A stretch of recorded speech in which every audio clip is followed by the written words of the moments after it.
오늘부터 3주간 교회여 일어나라는 주제로 말씀을 전하겠습니다. 오늘은 그중에 첫 번째 시간으로 예배에 대해서 말씀하고자 합니다. 척박한 땅 한가운데서 드리는 예배라는 제목으로 말씀드리겠습니다. 예배는 잃어버린 보석이 되고 말았다.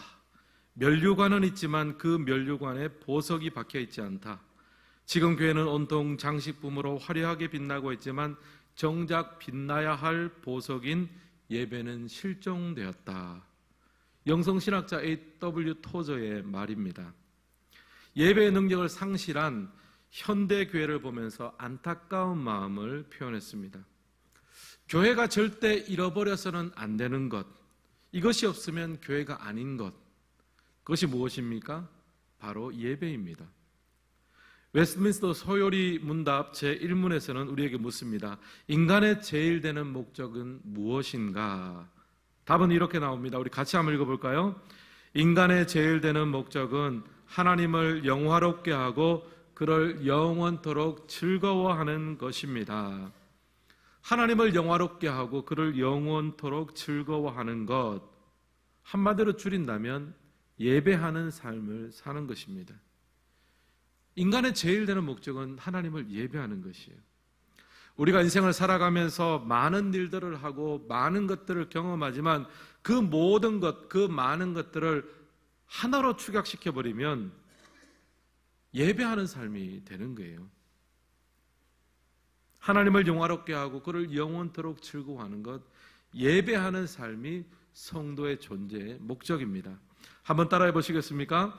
인생의 목적은 하나님을 예배하는 것입니다. 이 주제를 마음에 새기고 오늘 본문을 좀 살펴보도록 하겠습니다. 오늘 말씀을 보면 아브라함이 하나님 앞에 소명을 받는 장면이 나옵니다. 아브라함이 원래 갈대아 우르에 살고 있었는데요, 메소포타미아 지역입니다. 수메르의 문명권 아래에 있는 도시였습니다. 한마디로 아브라함은요, 하나님을 알지 못하던 이방인에 불과했습니다. 근데 하나님께서 그곳에서 아브라함을 불러내세요. 창세기 12장 1절과 2절 말씀 같이 한번 읽겠습니다. 여호와께서 아브라함에게 이르시되 너는 너의 고향과 친척과 아버지의 집을 떠나 내가 내게 보여줄 땅으로 가라. 내가 너로 큰 민족을 이루고 내게 복을 주어 내 이름을 창대하게 하리니 너는 복이 될지라. 아멘. 하나님은 아브라함을 불러내시면서 땅을 주시겠다 약속하셨습니다. 그리고 그 땅에서 큰 민족을 이룰 것이다 약속하셨습니다. 아브라함 입장에서는 굉장히 가슴 뛰는 비전, 너무나 가슴 뛰는 약속을 받았죠. 근데 막상 아브라함의 삶의 현실은 어떻습니까? 6절 말씀 제가 한번 읽겠습니다. 아브라함이 그 땅을 지나 세겜 땅 모래 상수리 나무에 이르니 그때 가나안 사람이 그 땅에 거주하였더라. 아브라함 가족이 가나안 땅까지 온 과정은 생략하고요, 어쨌든 우여곡절 끝에 가나안에 도착을 했습니다. 근데 그곳에 누가 있어요? 가나안 사람이 그 땅에 거주하였더라. 가나안 땅은 빈 땅이 아니었습니다. 이미 자리를 잡고 있는 토주대강 같은 민족들이 있었어요. 그 다음 절에 보면 이 땅을 내 자손에게 주시겠다 하나님께서 확증해 주셨습니다. 제가 만약 아브라함이었다면 좀 맥이 풀리는 상황이 아닐까 생각을 해요. 지금 아브라함은 꿈과 희망이 비풀어 있었습니다. 이제 약속의 땅에 들어가면 불행은 끝나고 행복이 시작될 줄 알았습니다. 근데 막상 들어와서 보니까 이미 거주민들이 있어요. 자료를 보니까 그 당시에 가나안 땅에 거주하던 민족들은요, 강력한 청동기 문명을 기반으로 도시국가를 만들어가고 있는 상태였습니다. 그러니까 어설픈 이 아브라함 가족이 가나안 땅에 들어와서 뭔가 정착을 한다거나 자리를 잡는 것이 쉬운 일이 아니었어요. 아브라함 입장에서는 좀 낙심이 될 수 있겠죠. 하나님, 이게 과연 약속의 땅입니까? 이게 하나님께서 허락하셨던 축복입니까? 이것이 선물입니까? 원망이 되고 낙심이 될 수가 있어요. 우리도 마찬가지입니다. 우리가 하나님의 자녀로 살아가면서 감사하며 기쁨으로 살아가기를 원합니다. 믿음으로 살아가기를 원해요. 그런데 그런 인생길 한가운데서 우리는 방해물을 만납니다. 가난한 사람이 그 땅에 거주하였더라. 나를 힘들게 하는 사람을 만나고요, 걸림돌이 될 만한 문제에 맞닥뜨리게 됩니다. 약속의 땅인 줄 알았는데 알고 보니까 척박한 땅이더라. 문제가 있고 아픔이 있고 눈물이 있습니다. 그 당시 아브라함의 상황이나 오늘을 살아가는 우리의 상황이나 서로 비슷한 거예요. 근데 바로 그 순간 아브라함은 무엇을 했습니까? 또 우리는 무엇을 해야 합니까? 7절 말씀 우리 함께 읽겠습니다. 여호와께서 아브라함에게 나타나 이르시되 내가 이 땅을 내 자손에게 주리라 하신지라. 자기에게 나타나신 여호와께 그가 그곳에서 제단을 쌓고. 아멘. 아브라함은 제단을 쌓았습니다. 예배를 드렸다는 말입니다. 아브라함은 척박한 땅을 만났고 자기에게 실망을 주는 땅을 만났습니다. 문제가 가득한 그곳에서 아브라함은 제단을 쌓고 하나님 앞에 예배를 드렸어요. 사랑하는 성도 여러분, 하나님의 백성들은 어떤 사람들입니까? 척박한 땅 가운데서 사방에 우겨쌈을 당한 상황 가운데서도 우리의 시선을 하늘로 돌려 하나님을 바라보고 예배하는 사람들이 하나님의 백성이 되는 줄을 믿습니다. 우리도 마찬가지로 오늘 이 자리에 예배 드리러 나왔잖아요. 물론 어떤 분들은 평안한 가운데 나오셨고요, 또 어떤 분들은 척박한 인생 한가운데에서 나오셨습니다. 문제를 만나고 낙심하고 어려움 당한 중에 나오셨습니다. 오늘 예배 드리시는 모든 성도님들은 어떤 상황 가운데서도 하나님을 향한 예배자로 살아갈 수 있기를 주님의 이름으로 축원합니다. 이런 관점에서 오늘 말씀을 보면서 척박한 땅 한가운데서 드리는 예배의 유익을 두 가지로 정리해 보았습니다. 첫 번째, 척박한 땅 한가운데서 드리는 예배는 우리로 하여금 하나님을 향한 기대감으로 가득 채워지게 만듭니다. 1번 함께 읽겠습니다. 하나님을 향한 기대감으로 채워지게 합니다. 사도행전 7장 2절로 3절 말씀도 함께 읽겠습니다. 스데반이 이르되 여러분 부영들이여 들으소서. 우리 조상 아브라함이 하란에 있기 전 메소포타미아에 있을 때에 영광을 하나님이 그에게 보여 이르시되 내 고향과 친척을 떠나 내가 내게 보일 땅으로 가라 하시니. 아멘. 사도행전에 나오는 스데반 집사님의 설교 내용입니다. 여기 보면 하나님은 아브라함이 메소포타미아, 그러니까 갈대아 우르에 살고 있을 때 나타나셨습니다. 내 고향과 친척 아베의 집을 떠나서 내가 내게 보일 땅으로 가라. 그런데 여러분, 여기서 내가 내게 보일 땅으로 가라고 하셨습니다. 구체적으로 어떤 땅인지는 알려주지를 않으셨어요. 그래서 아브라함의 가족들은 먼저 하란이라는 도시로 갔습니다. 그리고 하란에서 꽤 오랫동안 살았어요. 그리고 하란에서 아브라함의 아버지 데라가 죽게 됩니다. 아버지 데라가 죽고 나서 아브라함은 고민이 되었던 것 같아요. 이제 어떻게 해야 되지? 또 어디로 가야 되지? 그렇게 고민하는 시점, 바로 그 순간 우리가 너무나 잘 아는 말씀, 창세기 12장 1절 이하의 말씀을 하나님께 주셨습니다. 너는 너의 고향과 친척과 아비 집을 떠나. 창세기 12장 1절 이하의 말씀은 하란에서 하나님께서 아브라함에게 다시 주신 말씀이에요. 재차 말씀하시면서 내가 내게 어떤 땅을 보여줄 것이니까 그곳으로 가라 명하셨습니다. 제가 지난주 중에 이 말씀을 묵상하면서 좀 답답한 생각이 들었습니다. 왜냐하면 하나님이 처음부터 내가 너한테 줄 땅은 가나안 땅이니까 그곳으로 가라, 그렇게 말씀해 주시면 얼마나 좋을까. 왜냐하면 사실 아브라함에게 있어서 하란에서 살았던 그 시간들, 꽤 오랜 시간들이 있는데 그 시간들이 좀 낭비처럼 느껴지잖아요. 그리고 하란에 사는 동안 사랑하는 아버지 데라가 죽었습니다. 차라리 처음부터 속 시원하게 가나안으로 가라 그랬으면은 아버지 데라도 그 가나안 약속의 땅에 들어가서 좀 누리기도 하고 그렇게 하면 좋을 텐데 하나님은 그것을 명시해 주지 않으셨어요.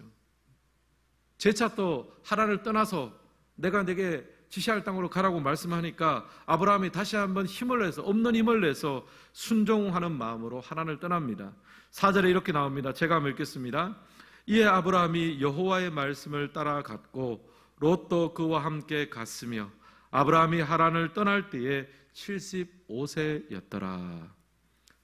아브라함이 없는 힘을 짜라가지고 한번 다시 냈어요. 순종해서 알겠습니다 하면서 발을 내딛었는데 가나안 쪽으로 이동을 했어요. 근데 그렇게 순종해서 도착한 가나안 땅에 누가 있었습니까? 좀 전에 읽었던 말씀이죠. 6절 하반절, 가나안 사람이 그 땅에 거주하였더라. 아브라함 입장에서는 굉장히 실망스러운 결과잖아요. 순종해서 왔는데 좋은 환경, 좋은 여건이 만들어지는 것이 아니라 정반대의 상황이 펼쳐졌습니다. 사랑하는 성도 여러분, 하나님은 왜 이렇게 아브라함을 고생시키셨을까요? 왜 하란에서 시간을 낭비하게 하시고 하란에서 사랑하는 사람을 잃고 또 말씀에 억지로 순종해서 이사라 왔는데 이미 강력한 거주민들이 있는 땅으로 인도하셨습니다. 하나님은 왜 아브라함을 이렇게 힘들게 다루셨을까요? 사실 아브라함은요, 하나님이 주실 땅, 약속하신 땅에 대한 기대와 애착이 굉장히 컸을 겁니다. 그런데 하나님은 아브라함에게 더 큰 것을 주기 원하셨습니다. 땅에 대한 소망과 기대감으로 살기보다 그 땅을 허락하신 하나님에 대한 기대와 소망감으로 살기를 원하셨어요. 여러분, 만약 아브라함이 하란에서 그런 시간을 보내지 않고 뺑뺑이를 돌지 않고 바로 가나안 땅으로 들어왔으면 어떻게 됐겠습니까? 또 가나안으로 들어왔을 때 다른 방해하는 정착민이 없이 너무나 편안하게 그 땅을 차지했더라면 어떻게 됐을까요?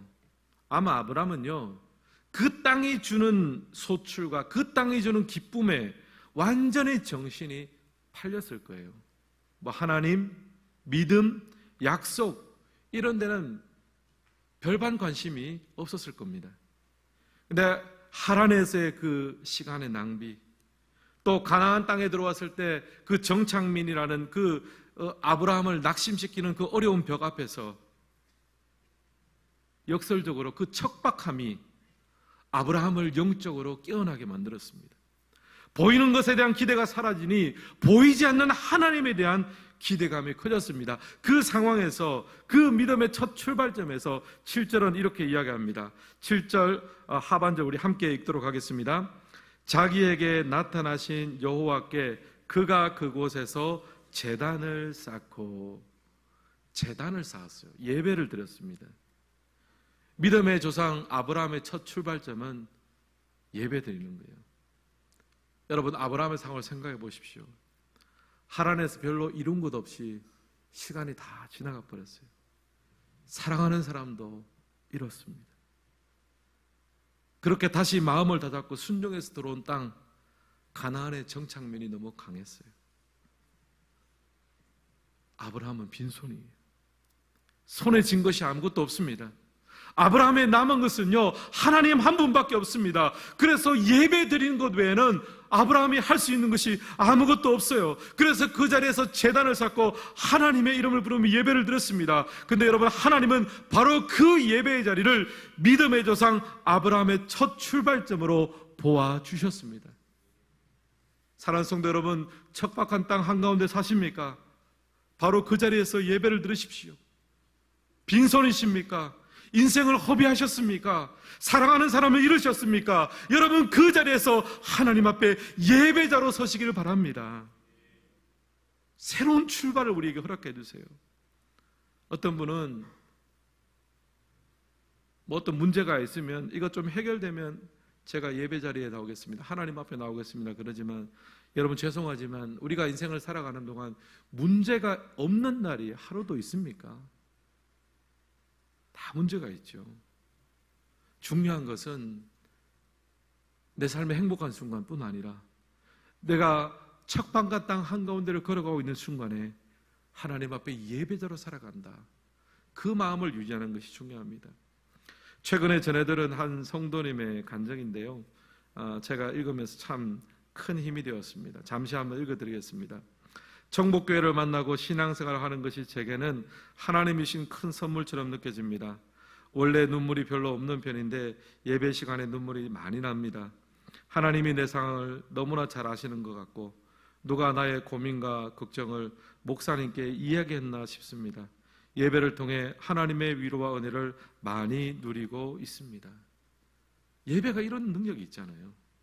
척박한 환경 자체는 당장 바뀌지 않을 수 있지만 그 환경을 덮고도 남음이 있는 하나님의 일하심이 오늘 우리의 예배 가운데 있을 줄을 믿습니다. 우리가 교회 문을 통과해서 이 자리에 들어왔어요. 찬양하고 말씀 듣고 기도합니다. 하지만 이 가운데 하나님께서 역사하시면 모든 것이 달라지죠. 교회 문을 열고 들어오는 순간부터 성령님께서 역사하시고 찬양 가운데 우리의 염려와 근심이 떠나가고 말씀과 기도 가운데 하나님의 일하심이 보여지는 겁니다. 내 인생의 척박함에 대해서도 하나님의 관점에서 새롭게 해석하고 적용할 수가 있는 거예요. 예배 이전과 이후가 완전히 달라집니다. 여러분이 예배의 능력 회복하시기를 주님의 이름으로 축복합니다. 이제 9월달이 시작이 됩니다. 매월 첫 번째 수요일은 월삭 수요 예배로 드립니다. 한 달간의 우리의 염려와 근심과 모든 기도 제목들을 올려드립니다. 한 달의 시작을 예배로 시작하십시오. 그 한 번의 예배를 지켜내시기를 바랍니다. 한 달을 승리하게 됩니다. 매주 드리는 주일 예배를 지켜내십시오. 한 주일을 승리하게 될 것입니다. 하루하루 예배자의 마음으로 살아가십시오. 우리의 평생의 믿음의 경주에서 승리하게 될 줄을 믿습니다. 두 번째, 척박한 땅 한가운데서 드리는 예배는요, 우리로 하여금 세상 속에서 담대함으로 살아가게 하는 능력이 됩니다. 2번 함께 읽겠습니다.